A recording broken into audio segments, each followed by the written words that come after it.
Olá, para você que está ouvindo o nosso podcast, seja muito bem-vindo ao nosso vídeo, que você possa sair entendendo o assunto e que você possa também gostar desse vídeo. Bom, eu me chamo Aline, sou do segundo ano do ensino médio e eu estou fazendo dupla com a Júlia. E hoje a gente vai falar um pouco sobre o poder do capital e alguns conceitos que estão dentro desse assunto, ok? Bom, primeiramente eu queria iniciar falando que o Karl Marx, ele pensava diferente do Durkheim. O Durkheim, né, ele foi para um lado mais da sociedade, enfim. O Marx, ele já foi para o lado da economia já. Por isso que o Marx, é um dos principais pensadores, né, desse assunto. Por quê? Porque ele foi para o lado da economia. E esse módulo, né, esse assunto é sobre economia. Vamos dizer assim, né? Capital, tem a ver com dinheiro, mercadoria, capitalismo, enfim. É basicamente isso. Bom, o que primeiramente é capitalismo? O capitalismo é um sistema de trocas de mercadoria. Por exemplo, uma influência que, enfim, qualquer coisa pode mostrar, pode nos induzir a fazer isso. Tipo, vamos supor, a televisão. A televisão, ela é capitalista, ela. Por quê? Porque quando tem um intervalo ali, né, tem muitas propagandas oferecendo roupa, carro, bijuteria, perfume, comida, essas coisas, e a pessoa fica com aquele desejo de comprar. Ela te influenciar, compra essa calça, compra essa blusa, compra esse perfume, porque isso aqui é bom, porque isso está na moda, enfim. E a pessoa pensa, nossa, eu preciso comprar isso, eu preciso ter aquilo que a TV está mostrando. Porque todo mundo tem, e porque está na moda, porque é bom, porque isso, porque aquilo. Sabe? A pessoa vai lá, gasta dinheiro para comprar aquilo que ela viu na televisão. Isso é um capitalismo. Tá trocando dinheiro pela compra. Entendeu? Ela tá dando o dinheiro dela e tá pegando uma mercadoria. Entende? Ela tá pegando uma roupa, um calçado, uma bijuteria, uma comida, enfim. É basicamente isso o conceito de capitalismo. Outro ponto que a apostila destaca, que é muito importante, é que o ser humano ele é produtor por natureza. Então, desde sempre, o ser humano está produzindo produtos, coisas, enfim, o ser humano é muito produtor.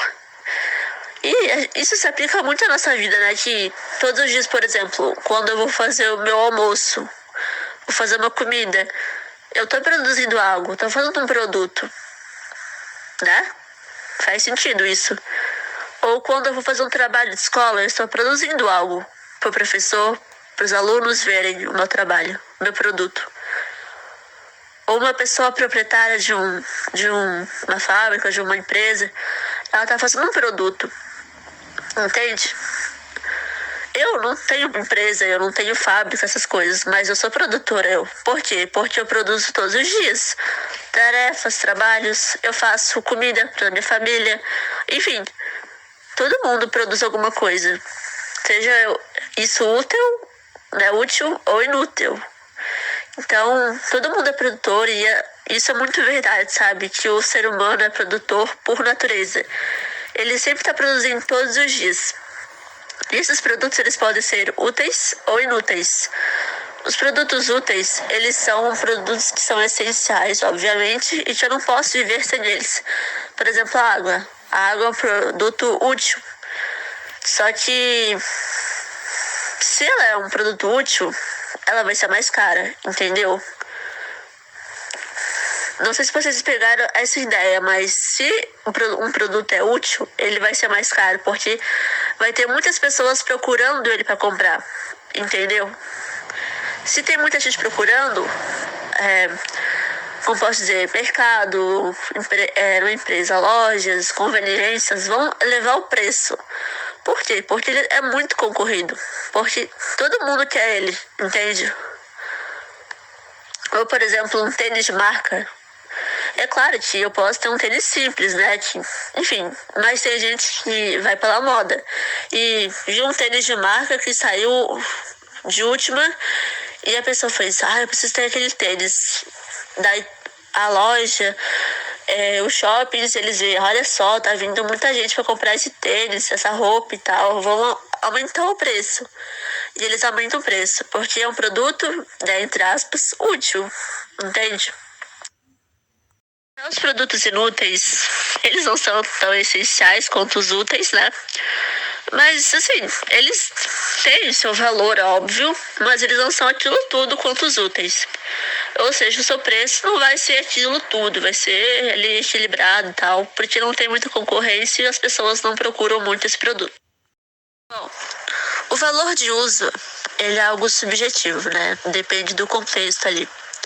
E ele pode ser a qualidade que possui um objeto para satisfazer os desejos daquela pessoa que vai consumir esse produto. Então é basicamente isso.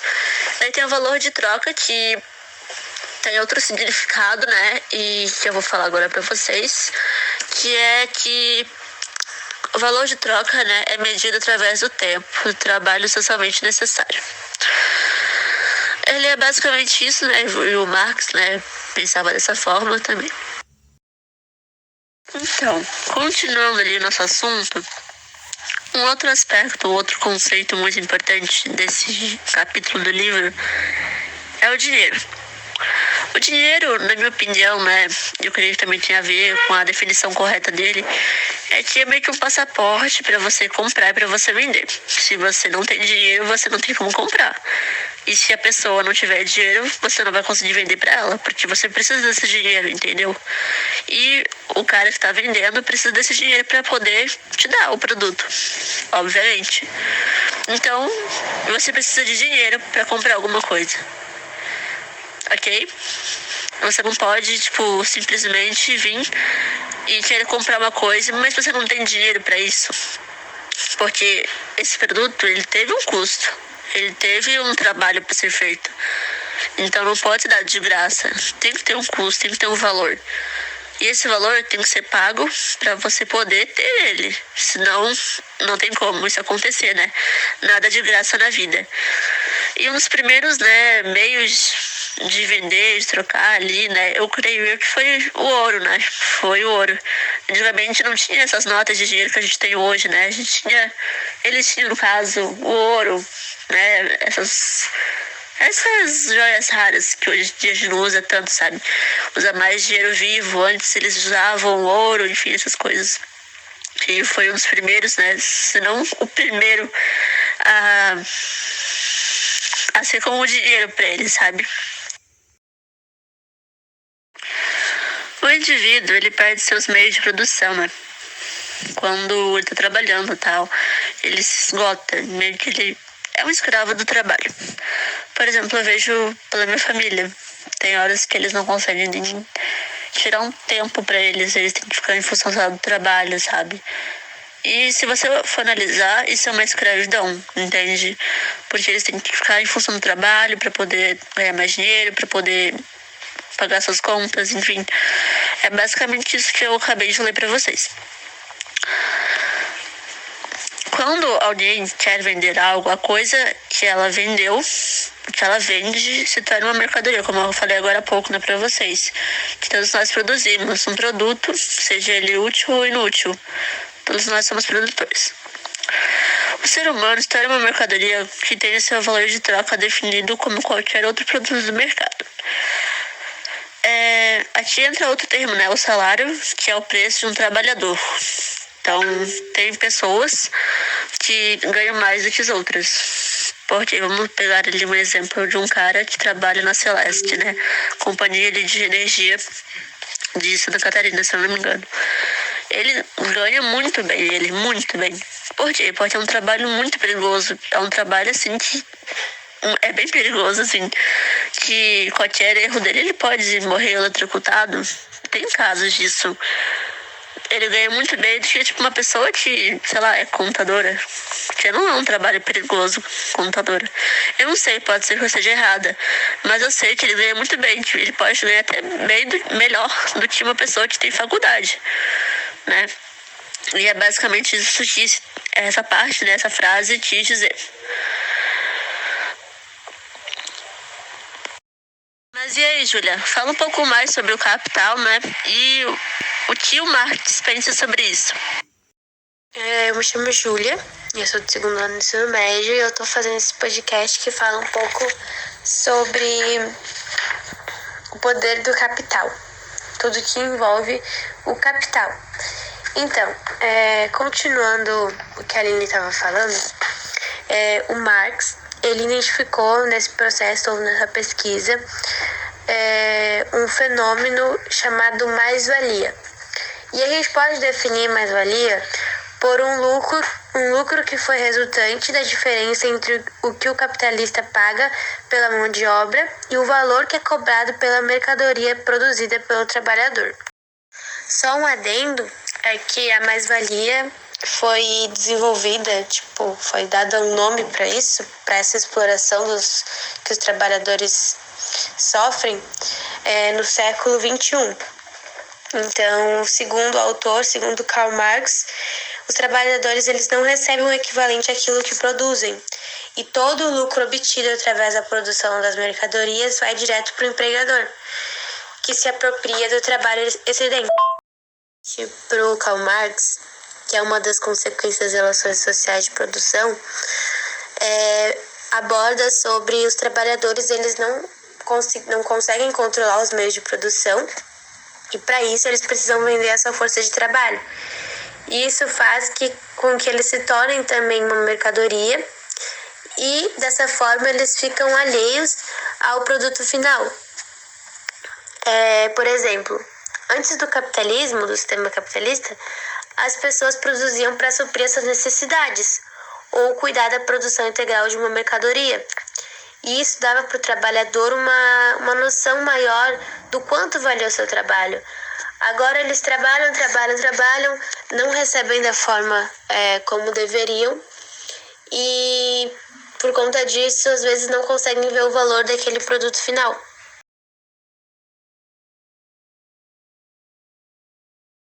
Outro conceito, outra consequência é a alienação, que é uma palavra que significa separação, significa transferência de bens. Bom, então o trabalhador ele está trabalhando ali, na boa, só que ele começa a se tornar escravo do trabalho. Às vezes até começa a fazer atividades que nem fazem parte ali do que estava proposto para ele. Ele começa a fazer coisas que não deveria fazer. Ele começa realmente a se anular, não cuida mais de si próprio. E aquilo que uma coisa que, por exemplo, um trabalho, odontologia. Ele era dentista. Ele acaba fazendo outras coisas ali, limpando o chão, trabalhando na área administrativa. O que não era para ele fazer, era para outra pessoa fazer.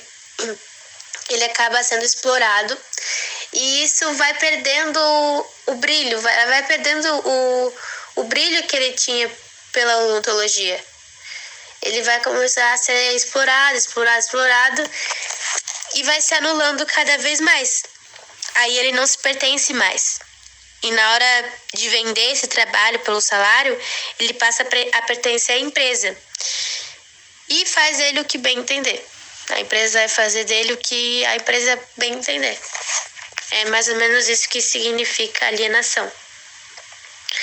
E o trabalho ele vai começar a ser uma obrigação e não algo prazeroso mais. Outra consequência da mais-valia é a reificação. Essa palavra ela vem do latim, que significa coisificação. E com o passar do tempo, o homem ele vai se tornando apenas um apêndice vivo da máquina. Ele perde a sua humanidade e ele começa a ser reificado. Ele vai ser como se fosse mais uma coisa, digamos assim. A essência dele vai saindo dele. Ele vai realmente se tornando uma máquina e não mais um ser humano. E o último conceito que eu vou citar é o exército de reserva, que de acordo com Marx é o conjunto de desempregados ou subempregados no sistema capitalista de produção. E algumas das consequências pode ser como contribuir. Isso pode contribuir criando um excesso de competitividade entre os trabalhadores, né? esse exército de reserva. E também pode permitir o uso de mão de obra disponível na criação de novos ramos de produção, em que a composição orgânica de capital pode vir a se caracterizar pelo grau mais elevado de uso de trabalho vivo. Infraestrutura e superestrutura. Bom, o marxismo ele afirma que a economia, em última instância, ela determina os aspectos da vida social. Então, por isso, o Marx ele dividiu em infraestrutura e superestrutura. A infraestrutura ela é a base da sociedade, é a base da economia, suas relações de produção e suas forças produtivas. Ela define a realidade social. O materialismo ele se dedicou ao estudo dessa instância no intuito de entender a sociedade. E a segunda instância da sociedade, né, a segunda base da sociedade, seria a superestrutura, que ela ficaria em cima, na verdade, embaixo da infraestrutura, desculpa. A superestrutura, ela é composta pelas crenças, pela religião, pela filosofia, pelo Estado, pela política e pelas tradições. E esses dois fatores para o Marx, ele reflete a base econômica. Outro assunto bem importante é sobre a ideologia e a hegemonia. Bom, segundo a teoria marxista, é preciso entender que não existe uma ideologia apenas, né? Existem vários tipos de ideologia. E também a ideologia, com o passar do tempo, ela vai mudando. E a ideologia é um produto do modo de produção. Ou seja, se o modo de produção muda, a ideologia também ela vai se modificar. E o papel da ideologia no capitalismo é legitimar o sistema. E segundo Marx, o Estado não usa só a força para convencer a sociedade para andar dentro da ordem capitalista. Ele se vale também da ideologia que se reflete principalmente nas leis, na educação e na mídia. E a superestrutura cumpre a função ideológica de negar as contradições da infraestrutura. Ou seja, a luta de classes é negada e a todos é apresentada a ideologia de que a ordem, a burguesia consegue também difundir e a própria essa ideia sociedade de que a propriedade elas estão privada baseadas na sempre é igualdade de fruto do trabalho oportunidades e que a posse é sagrada. E o significado de hegemonia tem a ver com domínio, primazia, preponderância, soberania, superioridade, supremacia. E esse é o conceito em relação à hegemonia de Gramsci, que foi um pensador muito importante, né, que refletiu bastante sobre a ideologia e a hegemonia. Talvez seja um dos que mais tenham pesquisado sobre isso. E de uma maneira bem simplificada, para ele a ideologia ela pode se difundir a tal ponto pela sociedade que se torne hegemônia. Entretanto, como eu tinha falado, a hegemonia é mais do que só uma ideologia. Hegemonia pode ser o conjunto de duas coisas e ao mesmo tempo e no mesmo espaço. É a coerção e o consenso. O significado de coerção é a ameaça de violência física e o significado de consenso, seria a concordância ideológica. E quando uma elite ela consegue alcançar uma dominação sem que haja alguma pessoa falando a respeito disso, pode se dizer que essa elite ou um grupo é hegemônica. A hegemonia ela pode se dar por vários canais, como cinema, jornais, esporte, moda, e a mídia ela tem bastante influência nisso. E ela pode aparecer em cinema, jornais, esportes, moda. E uma coisa muito interessante pra gente se aprofundar mais em hegemonia, uma coisa que é muito relevante, é estudar sobre o intelectual orgânico.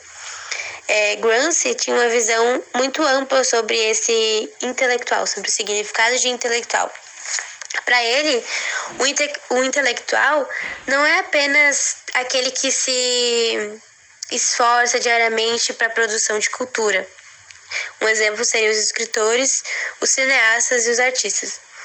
E para ele, aqueles técnicos e especialistas salvam, guardam os interesses dominantes da sua própria classe de origem. E eles são chamados de intelectuais orgânicos. São economistas, professores, advogados, médicos, engenheiros e muitos outros profissionais que no exercício de sua profissão agem como intelectuais espontâneos. Eles defendem, argumentam e também eles legitimam a dominação, né? Bom, a teoria da hegemonia, ela admite a possibilidade de uma contra-hegemonia, ou seja, das classes ou nações dominadas agirem valendo dos mesmos canais, utilizando o mesmo bloco dominante. E para defender e promover a sua ideologia, os seus valores, o que eles acreditam. E Antônio Gramsci, que foi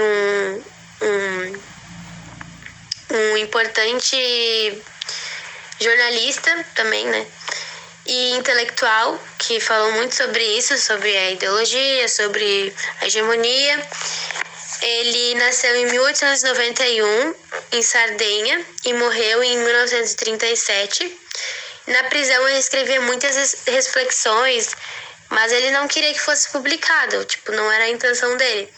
Mas depois acabou sendo organizado esses escritos deles, né, o que ele fazia, e um deles era das reflexões dele foi as cartas do cárcere e os cadernos do cárcere. Foi uma coleção de 32 cadernos e compõe o cerne de sua profunda análise. E foi isso. Esse foi o estudo de hoje. E eu espero que tenha ficado muito claro sobre hegemonia, ideologia, infraestrutura e outros assuntos que a gente falou aqui, abordou aqui no podcast. Muito obrigada pela atenção.